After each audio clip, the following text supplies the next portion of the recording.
era el propósito de Jesús. Jesús dijo: mi reino no es de este mundo. Ahora entonces vemos que también otra de las cosas importantes que veíamos en el domingo pasado, Jesús dijo que Él había venido para dar testimonio de la verdad. Pilato preguntó: ¿y qué es la verdad? Y la verdad estaba ahí frente a él. Jesús dijo que Él es la verdad. Ahora, es importante ver que Jesús cuando dice: yo he venido para dar a conocer la verdad, estaba hablando de Él, porque aún Él dice: todo aquel que es de la verdad oye su voz. Entonces, hermano, ¿quién es que tiene una voz? Una persona. Entonces estaba hablando de Él. Jesús dijo: yo soy el camino, yo soy la verdad, yo soy la vida. Nadie viene al Padre sino por mí. Entonces frente a Él estaba el Salvador, al frente de Pilato. Pilato podía ser salvo en ese momento. Pilato hubiera podido recibir la voz de Jesucristo, confiar en su mensaje y ser salvo. Pero este hombre estaba dudando, no tenía el mínimo propósito de confiar en Cristo. Es decir, en la crisis que él tenía era una crisis política, no espiritual. La crisis política que lo habían metido los judíos, es decir, los adversarios de Jesús. Ahora vemos también que Pilato no encontraba la manera de soltar a Jesús. Es decir, él tenía simpatía para los judíos, pero estaba en un conflicto grande en cuanto a soltar a Jesús. Aquella gente estaba alborotada, aquella gente estaba con el propósito de hacer una gran revuelta y si no crucificaban a Jesús. Entonces, y en base a eso vamos a iniciar el capítulo 19. Y dice: así que entonces tomó Pilato a Jesús y le azotó. Vemos aquí en este versículo 1 que Pilato mandó a azotar a Jesús. Entonces, ¿por qué lo mandó a azotar si solamente azotaban a los que eran culpables? Pero aquí vemos que Pilato había dicho: no encuentro ninguna falta en este hombre, es inocente. Pero Pilato lo mandó a azotar porque dice: bueno, si después de azotado, maltratado, este hombre, a lo mejor los judíos se les quita la ansiedad de querer llevarlo a la muerte. Ese era el propósito de Pilato, ¿no? No quería crucificar a Jesús, sino más bien que a través de los azotes le tuvieran lástima y dejarlo libre. Ahora, pero esos azotes también no crean ustedes, hermanos, que era una cualquier cosa. Era un azote que llevaba un plomo en la punta y llevaba incrustado en cada cuerda un hueso partido, filudo. Cuando caía sobre las espaldas de los prisioneros, quedaba heridas tremendas. Algunos historiadores dicen que algunos de estos prisioneros se les miraban hasta los riñones después de las azotadas. Imagínense ustedes, no eran heridas tremendas. Entonces, Pilato estaba entre ese problema, entre agradar a los judíos y agradar a Jesús, pero no se puede servir a dos señores. Jesús mismo dijo que no se le puede servir a dos señores. Si se le sirve a uno, el otro está enojado.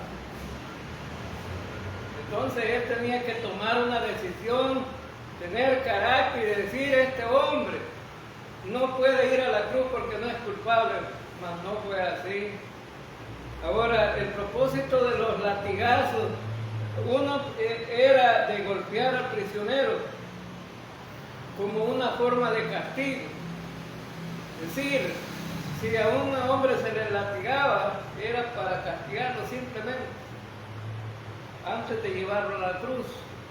Pero había una segunda razón, era para lograr que el prisionero confesara la culpa.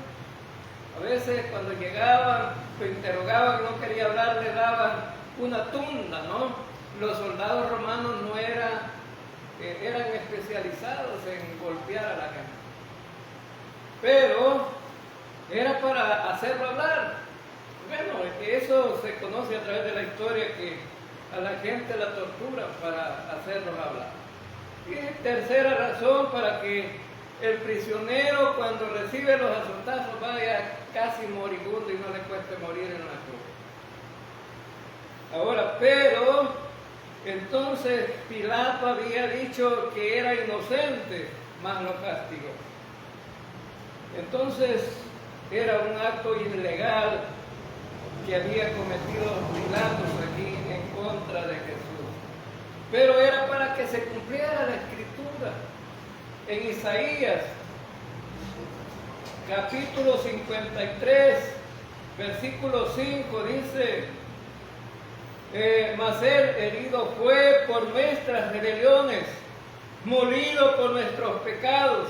El castigo de vuestra paz fue sobre él, y por su llaga fuimos nosotros curados. Por cuya herida fuiste sanados. Este es un pasaje que está en Isaías 53. Ahora, cuando hablamos muchas veces de este pasaje, la gente piensa que es un pasaje que se debe de ocupar para la oración simplemente y para orar por los enfermos. Pero aquí prácticamente no estaba hablando de una enfermedad física, estaba hablando de una enfermedad espiritual. Isaías profetizó que dice que molido fue por nuestros pecados. ¿Por qué estaba sufriendo Jesús? Por nuestros pecados.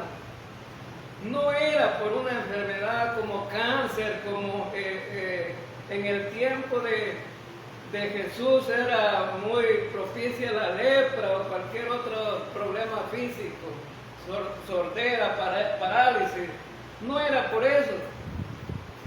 Y dice que el castigo de nuestra paz fue sobre él. Es decir, para que nosotros tuviéramos una buena relación con Dios, una buena relación con Cristo, él tenía que sufrir el castigo. En otras palabras, la curación que estaba haciendo Jesús era por nuestros pecados. Isaías en el capítulo 1 habla acerca de este problema. En el capítulo 1 de Isaías, y él dice pues que el pueblo se ha rebelado contra Dios y el problema es el pecado. Isaías también dice, vengan y estemos a cuenta. Si sus pecados fueren rojos como el carmesí, yo los haré como blanca lana. Y de eso estaba hablando aquí. Muchos predicadores interpretan mal este pasaje. No se trata de, venga, vamos a orar y usted va a ser sanado de cualquier enfermedad, porque por su llaga fuimos nosotros curados. No se trata de eso. Se trata del pecado. El problema es el pecado. En el versículo 2 y versículo 3 dice, y los soldados entretejieron una corona de espinas y la pusieron sobre su cabeza y le vistieron con un manto de púrpura y le decían, salve rey de los judíos, y le daban bofetadas. Aquí vemos que los soldados estaban jugando con un inocente, se estaban burlando de él. estaban diciéndole salve el rey de los judíos, es decir, en un sentido sarcástico, estaban queriendo humillar al rey de reyes y señor de señores.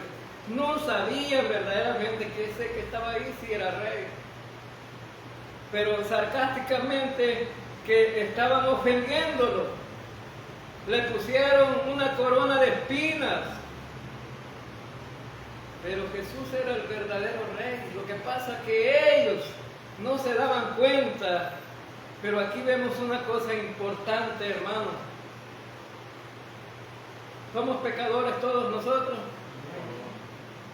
Nuestros pecados a veces son más grandes que los de los demás.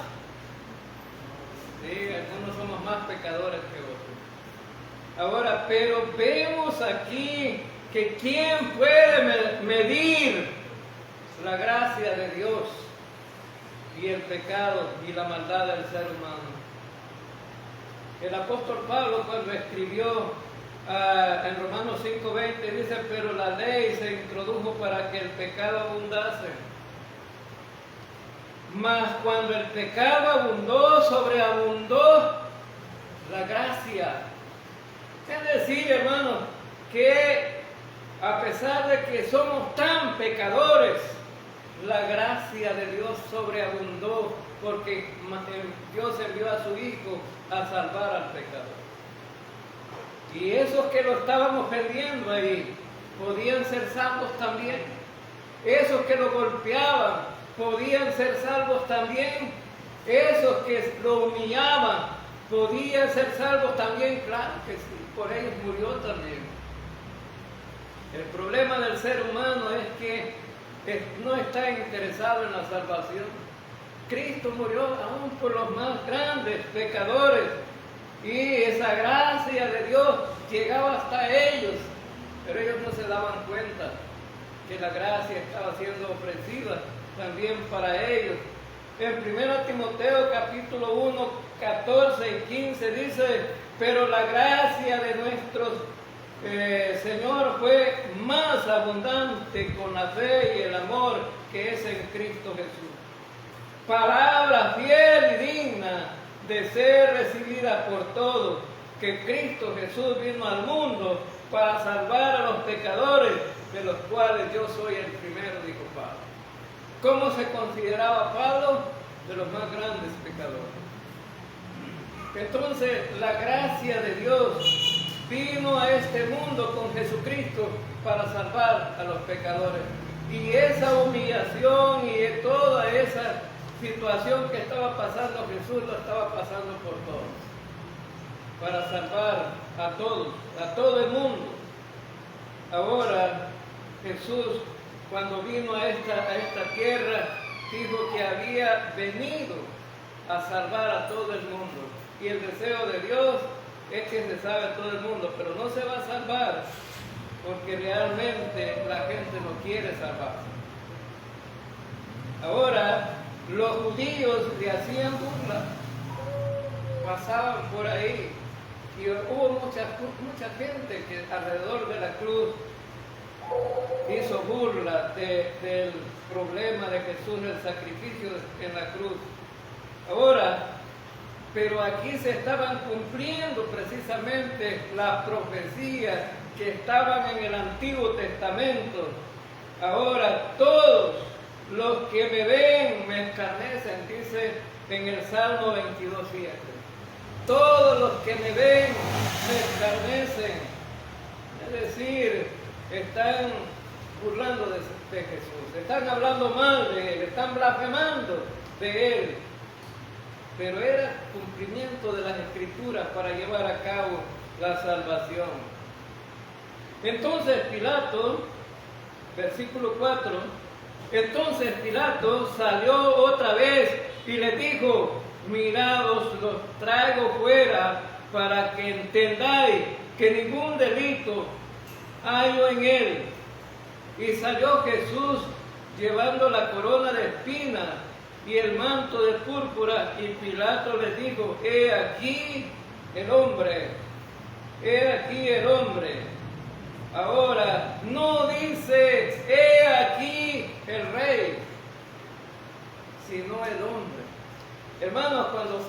de un rey se habla del que tiene el poder y el control.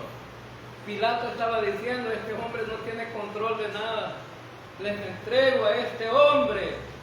Y cuando estaba diciendo que les estaba entregando a este hombre, estas palabras que querían decir que este hombre estaba sufriendo demasiado por una culpa que no merecía. Y Pilato en su mente decía, le soltaré después de castigar. Y eso lo dijo en Lucas capítulo 23, versículo 16. Lo soltaré después de castigar. El propósito de este hombre era soltarlo.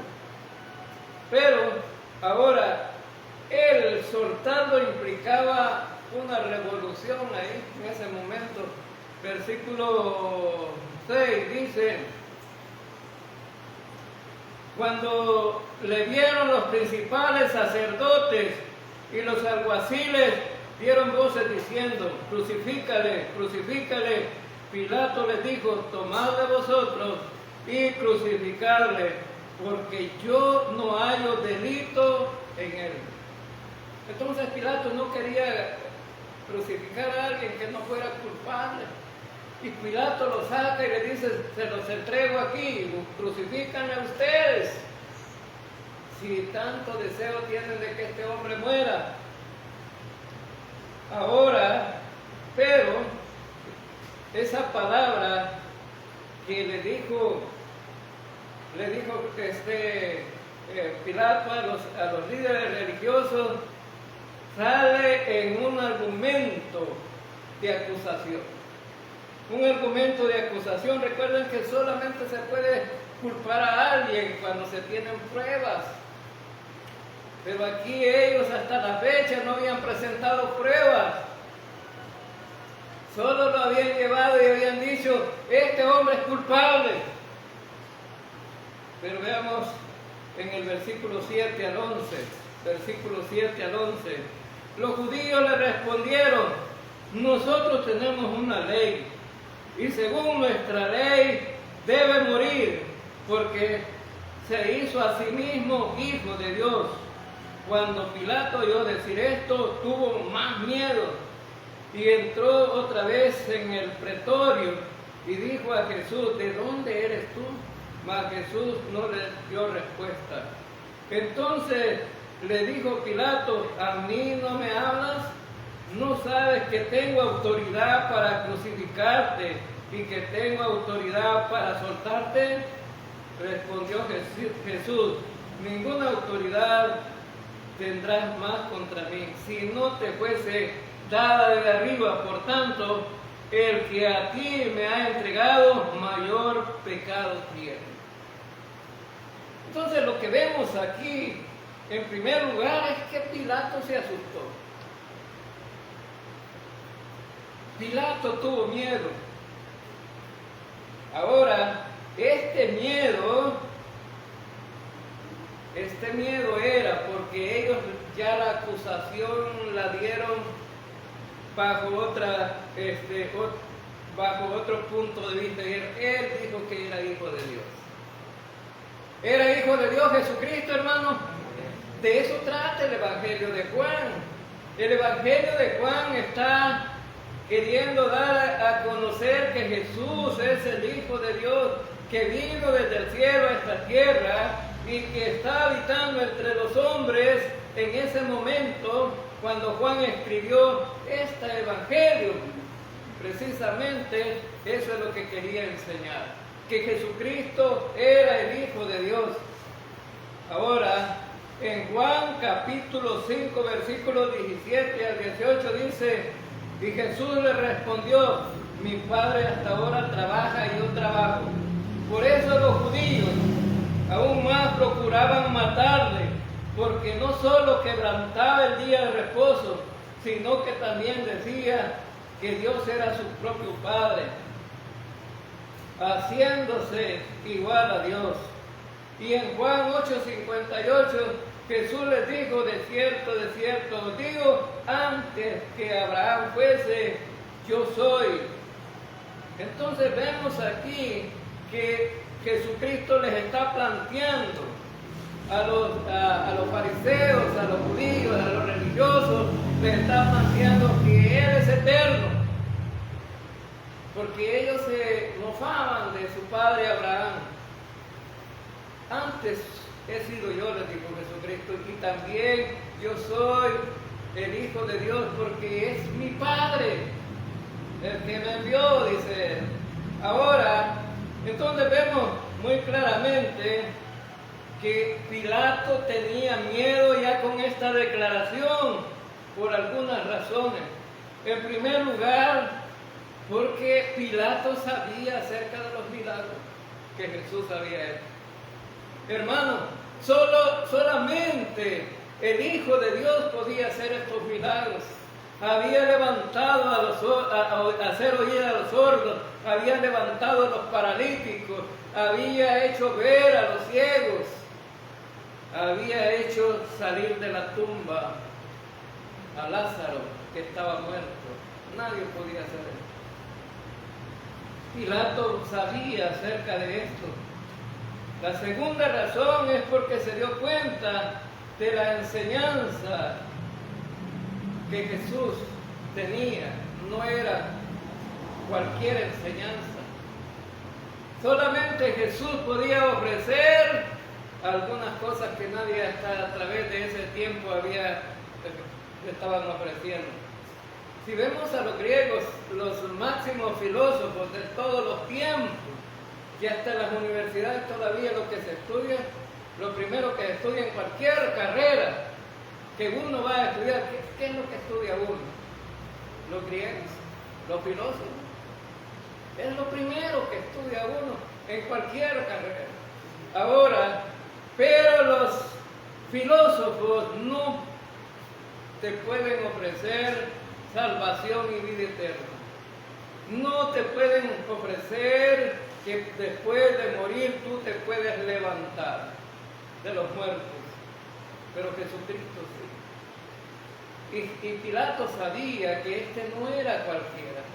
Y Pilato era un hombre supersticioso, porque los romanos eran supersticiosos porque creían que sus dioses, después de las tumbas, podían venir y visitar a la gente otra vez.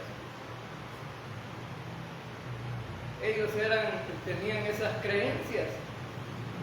Y por eso Pilato tenía miedo. Número 3, tuvo miedo por causa de la esposa misma, que la esposa le dice, no te metas con ese hombre no me ha dejado dormir.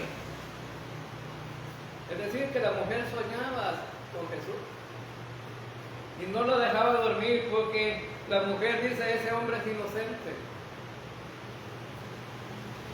Tenía miedo. Número 4, por causa de lo que Jesús había dicho a él, le hace una pregunta a Pilato, ¿eres tú rey? Para eso he venido, le dice Jesús. Entonces, Pilato está mezclando todas estas cosas y en su conocimiento que tenía ya arraigado en su mente, le había metido miedo, porque además porque ahora los judíos insisten que Jesús se hizo a sí mismo Hijo de Dios, y Pilato dijo, y si lo mato, voy a matar a un Dios. Y él estaba allí, entonces entre la pared, entre la espada y la pared. No hallaba qué hacer, tenía miedo, tenía que tomar una decisión. Así como muchas veces los seres humanos tenemos que tomar decisiones, pero a veces no sabemos qué hacer. Solamente Dios nos puede dar una dirección, pero este hombre, precisamente ese era el problema, estaba oyendo la verdad estaba enfrente de él, la verdad le había dicho que era rey, y que no era de este mundo. Pero este hombre dice en el versículo 9, y entró otra vez en el pretorio y le dijo a Jesús, ¿de dónde eres tú? ¿De dónde eres tú? A Jesús no le dio respuesta. Ahora, ¿qué era lo que quería saber Pilato? ¿Eres de Belén, de Judea? ¿Eres de Galileo? ¿De dónde eres? No, eso no lo quería saber Pilato. Ya eso lo sabía él, su origen terrenal. Pero ahora la pregunta va más enfocada. ¿Eres un ser celestial? ¿Vienes del cielo? ¿Vienes de otro lado? ¿Tu reino dónde está? Entonces, ¿eres del cielo? ¿Eres de esta tierra? ¿Eres divino o eres humano? Y ese era el conflicto más grande para este hombre. Ahora, pero vemos que Jesús no le dio respuesta. ¿Para qué le voy a dar respuesta? Dijo Jesús, ¿verdad? Si ya le hablé claro. No me he andado escondiendo en mis predicaciones.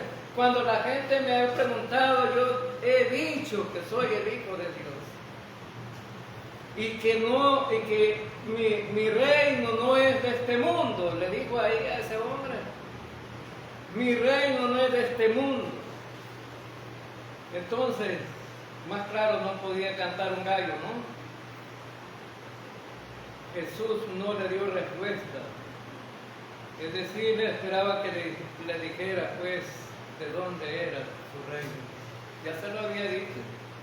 Ahora, versículo 10, en el versículo 10, dice, entonces le dijo Pilato, a mí no me hablas, es decir, yo soy el que te puedo sacar libre de este problema, yo soy la autoridad aquí, yo soy el que te puede evitar que te lleven a la cruz y tú no me respondes. ¿Y qué le dice Jesús? Ninguna autoridad, versículo 11, ninguna autoridad tendrías contra mí que no te fuese dada de arriba. Por tanto, el que a ti me ha entregado mayor pecado tiene. Jesús fue bien claro y le dijo, mira, la autoridad que tú tienes, mi Padre te la ha dado. Y la autoridad que tú tienes llega hasta lo que quiera mi Padre darte como poder. Hermano, ¿Dios está sobre los reyes de esta tierra, los gobiernos de esta tierra? Claro que sí. Y cada gobierno, ya sea del partido político que sea, cuando gobierna un país ha sido la voluntad de Dios. ¿Debemos de someternos a las autoridades nosotros, hermanos? Claro que sí, como creyentes, cuando no están más allá de si no están en contra de Dios. Me sorprende, hermanos, que a través de la historia, los cambios drásticos que han dado algunos países, por ejemplo, Alemania en un tiempo era gente incrédula. Los alemanes estaban en contra de Dios. Pero fíjense que hoy, últimamente, están aprobando leyes que no vayan en contra de Dios. Y en algunos países que se creían cristianos, que seguían a Dios, han quitado las leyes que favorecían que el cristianismo se desarrollara y están metiendo leyes en contra del cristianismo. Así es la vida. Pero vemos entonces que como creyentes debemos de someternos a las autoridades. Y Jesús, eso es lo que le está diciendo a este hombre. La autoridad que tú tienes no va más allá de lo que Dios te permite.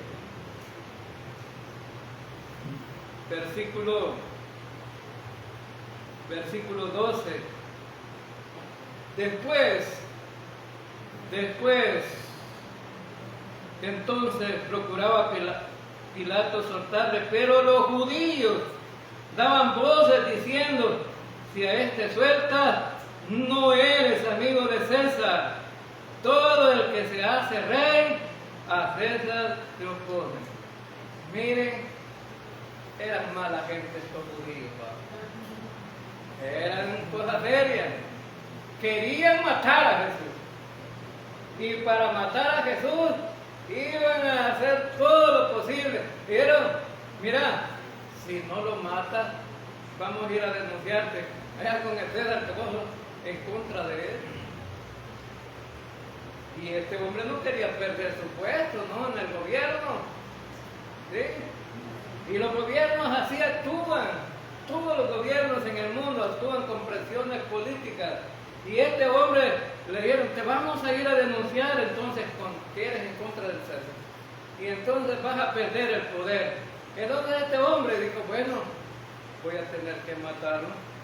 Y dice el versículo 13, que entonces Pilato, oyendo esto, llevó fuera a Jesús y se sentó en el tribunal en el lugar llamado el enlosado y en hebreo Gábata. Era la preparación de la Pascua, y como la hora sexta, entonces dijo a los judíos, he aquí vuestro rey. Pero ellos gritaron, fuera, fuera, crucifícale. Pilato les dijo, a vuestro rey he de crucificar. Respondieron los principales sacerdotes, no tenemos más rey que a César. Hermanos, aquí vemos a estos, entre comillas, pseudocreyentes, seguidores de la religión verdadera, supuestamente, seguidores de Dios, supuestamente, habían abandonado a su rey por seguir un rey terrenal. Le dijo, en el tiempo de los jueces, le dijo, bueno, Samuel, que fue el último juez, le dijo a Dios, Dios, estos hombres ya no quieren jueces, quieren un rey, como todas las naciones. Entonces Samuel pensó que Dios iba a decir, pues lo voy a castigar. No, le dijo Dios, pues vamos a dar rey. Y tomad en cuenta esto, no es contra ti, sino contra mí. Esta gente estaba en contra de Dios. En contra de Dios, no estaba a favor de Dios. Porque ellos dijeron, vamos a crucificarlo, porque este hombre ha dicho que es el Hijo de Dios. Pero aquí vemos que cuando Pilato lo saca, ellos dijeron, este no es nuestro rey. Era el rey de reyes que estaba ahí, hermano, frente a ellos. Y ellos dicen, hay que crucificarlo. Y este es el plan de Dios, hermano. Y el plan de Dios es que un inocente muera por los culpables. Y esos que lo estaban acusando allí también eran culpables. Pero ¿qué dice? Pero más culpables son los que me han entregado a ti. ¿Cuál era la culpa de los judíos, hermano? La gran culpa de los judíos, en primer lugar, porque ellos eran conocedores de la Escritura. Esa es la gran culpa de los judíos. Si alguien conoce la Biblia y no confía en nuestro Señor y Salvador Jesucristo, más culpable es, porque conoce la verdad y no la cree. Entonces, por eso Jesús le dijo, más culpables. Que Judas lo entregó a los judíos se lo entregaron a Pilato, Pilato se lo vuelve a entregar de regreso a ellos, pero más culpables eran los judíos, porque ellos conocían el plan de Dios, pero ellos estaban rechazando a Dios mismo. Este no es nuestro rey. ¿Cuál es tu rey, hermano? ¿Cuál es tu rey? ¿Cuál es el rey en que tú has creído? ¿Lo niegas o lo sigues? Jesucristo dijo, mis ovejas oyen mi voz y yo las conozco y ellos me siguen. Verdaderamente, hermanos, tenemos que tener empatía con nuestro Señor y Salvador Jesucristo donde quiera que estemos. Donde quiera que estemos. En el trabajo, en la escuela, en la universidad, donde quiera que sea. En la familia, en el barrio. La gente debe también conocer que somos seguidores de Cristo. Amén.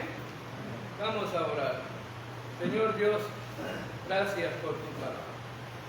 Gracias por enseñarnos.